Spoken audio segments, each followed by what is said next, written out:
हरिओम।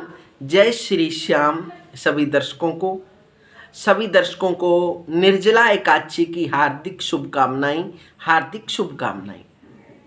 दर्शकों, कैसे हो आप सब? आशा करते हैं श्री श्याम की कृपा से, माँ भगवती की कृपा से आप सभी कुशलमय होंगे, आनंदमय होंगे, मंगलमय होंगे, सभी स्वस्थ होंगे। दर्शकों, आज बात करेंगे निर्जला एकादशी के बारे में, क्योंकि यह एकादशी बहुत ही महत्वपूर्ण एकादशी मानी जाती है। वैसे तो हर मास की एकादशी अपने आप में महत्वपूर्ण है। हर महीने में 2 एकादशी आती हैं, एक कृष्ण पक्ष की एकादशी और एक शुक्ल पक्ष की एकादशी। वर्ष में 24 एकादशी आती है। यदि कोई वर्ष में महीना ज़्यादा होता है तो तब 26 एकादशी आती हैं, और प्रत्येक एकादशी अपने आप में बहुत ही महत्वपूर्ण मानी जाती है। जो भक्त श्रद्धा और भक्ति से एकादशी का व्रत करता है, उसके सभी प्रकार के पाप दूर होते हैं, कायिक, वाचिक, मानसिक, और उस भक्त को विष्णु भगवान की व माँ भक्ति लक्ष्मी की कृपा प्राप्त होती है।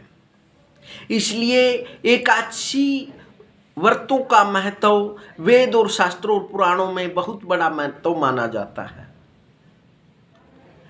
और जो ज्येष्ठ मास शुक्ल पक्ष की एकादशी होती है वह निर्जला एकादशी होती है। निर्जला मतलब कि नाम से ही पता लगता है, जो बिना जल के की जाती है। इसलिए ज्येष्ठ शुक्ल पक्ष की एकादशी निर्जला एकादशी का बहुत बड़ा महत्व माना जाता है। इसे भीम एकादशी भी कहते हैं, पांडव एकादशी भी कहते हैं, निर्जला एकादशी के नाम से जाना जाता है।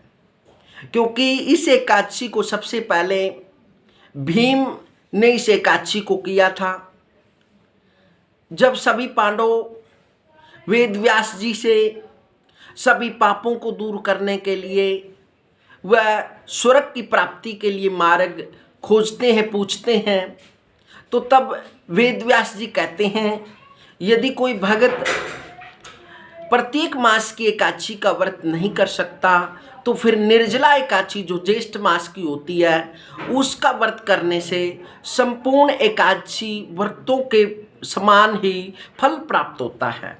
इसलिए भीमसेन जी कहने लगे कि मैं अन्न के बिना नहीं रह सकता, क्योंकि मेरे उदर में वृक नाम की अग्नि है, जो कि मैं बिना अन्न के नहीं रह सकता।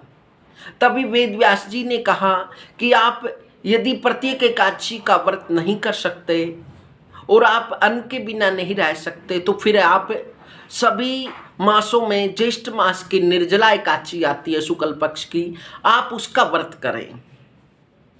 तब श्रद्धा और भक्ति से इस व्रत को भीमसेन ने किया, इसलिए यह पांडव एकादशी भी कहलाती है। तो इसलिए इस एकादशी का बहुत बड़ा महत्व माना जाता है। फिर दर्शकों, बात आती है क्या जो असमर्थ हैं, जो जल के बिना नहीं रह सकते, या कोई बीमारी के कारण, या कोई वैसे भी जल के बिना नहीं रह सकता, तो फिर ऐसा कोई नियम नहीं है कि केवल जल को छोड़कर ही इस एकादशी को रखा जा सकता है। ऐसा नहीं है।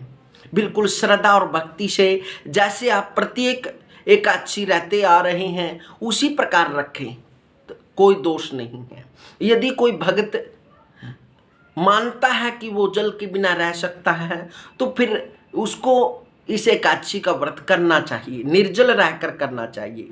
क्योंकि सूर्योदय से लेकर जिस दिन एकादशी है उस दिन से जल को छोड़कर अगले सूर्योदय के बाद ही जल ग्रहण किया जा सकता है। इसलिए 24 घंटे जल नहीं पिया जा सकता। इसलिए निर्जला एकादशी व्रत तभी माना जाता है जब आप बिना जल के रहेंगे।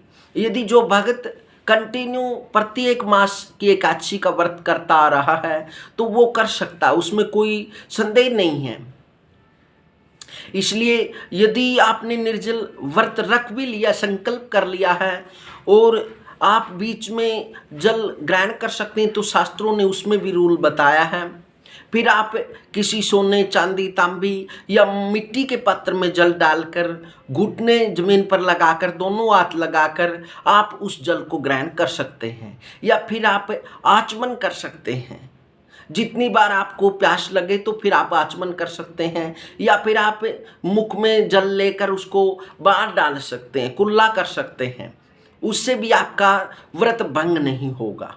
इसलिए आप इस प्रकार से भी निर्जल व्रत रख सकते हैं। यदि आप इस प्रकार से व्रत रखेंगे तो आपका व्रत भंग नहीं होगा, आपको निर्जल व्रत रहने के बराबर ही फल प्राप्त होगा। इस प्रकार विधि से निर्जला व्रत रख सकते हैं।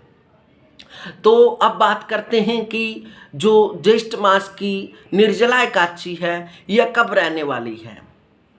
दर्शकों, यह 17 जून को व्रत रखा जाएगा, क्योंकि एकादशी तिथि जो प्रारंभ होगी वह 4:44 सुबह सोमवार के दिन 17 तारीख को, 17 जून को होगी।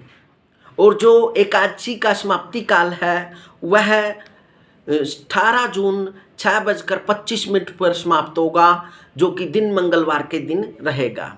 इसलिए आप एकादशी व्रत 17 तारीख को कर सकते हैं। मैं मानता हूँ 2 प्रकार की एकादशी हैं, एक विदा एकादशी, एक सुदा एकादशी।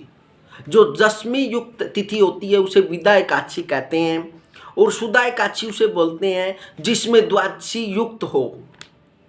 इसलिए क्योंकि एकादशी में ज़्यादातर देखा गया है कि दशमी से ही नियम लागू हो जाते हैं। यदि आप मानता हूँ द्वादशी के दिन व्रत करेंगे द्वादशी युक्त, तो फिर आप दशमी के नियम को कैसे धारण करेंगे, क्योंकि फिर तो आपको नियम धारण करे हुए 24 घंटे हो जाएंगे। क्योंकि दशमी तिथि है जो वह 17 तारीख को, 17 जून दिन सोमवार को। इसलिए एकादशी में सबसे बड़ा रूल होता है दशमी के रूल को धारण करना। दशमी तिथि के प्रारंभ होते ही शाम को नियम धारण किया जाता है। उससे पहले आप अन्न जल ग्रहण कर सकते हैं, उसके बाद नहीं कर सकते। तो फिर व्यक्ति पहले दिन 17 तारीख को, अगले दिन 18 तारीख को कैसे रख पाएगा। इसलिए यहाँ पर द्वादशी का रूल लागू नहीं होगा। इसलिए जो एकादशी व्रत है, जो सामंजस्य वाली स्थिति बनी हुई है, उसे आप निकालें और 17 तारीख को व्रत करें। 17 तारीख को यदि आप व्रत करेंगे तो फिर आप जो एकादशी का रूल है, वो दशमी के रूल, वो प्रारंभ आप कर सकते हैं। इसलिए आप 17 तारीख, 17 जून दिन सोमवार को जो एकादशी तिथि है वह 4:44 से प्रारंभ हो जाएगी, और अगले दिन मंगलवार को सुबह 6:25 पर समाप्त होगी। क्योंकि पारायण जो एकादशी का होता है वो हरिवासर में किया जाता है। हरिवासर मतलब कि द्वादशी तिथि के प्रारंभ का जो चतुर्थी हिस्सा होता है उसमें पारायण किया जा सकता है। इसलिए पारायण समय जो रहेगा वो 6:25 से लेकर और 9:44 तक रहने वाला है। इसलिए आप 17 तारीख को एकादशी का व्रत करें और बड़े रूल और नियम के साथ एकादशी का व्रत करें। अवश्य ही विष्णु भगवान की कृपा प्राप्त होगी।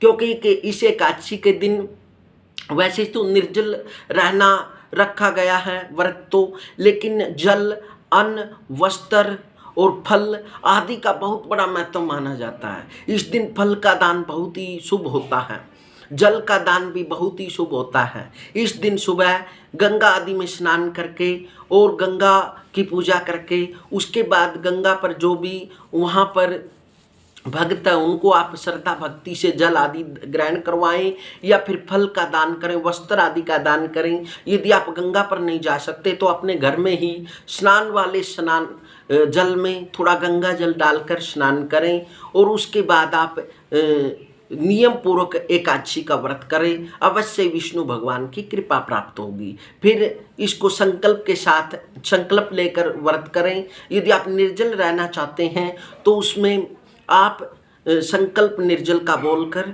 और आप सीधी भाषा में भी बोल सकते हैं कि ये विष्णु भगवान, हे महालक्ष्मी, मैं आपकी कृपा के लिए वह श्रद्धा भक्ति से मन वचन वाणी को शुद्ध रखते हुए आपके व्रत को करूँगा, आप मेरे पर या करूँगी, आप इस प्रकार से बोलकर थोड़ा जल दाएं हाथ में लेकर विष्णु भगवान की प्रतिमा के पास छोड़ दें और उसके बाद विष्णु भगवान की प्रतिमा की षोडशोपचार पूजन करें, लब्धोपचार करें, पंचोपचार करें, मनसा परिकृप्य समर्प्यामि कहकर करें।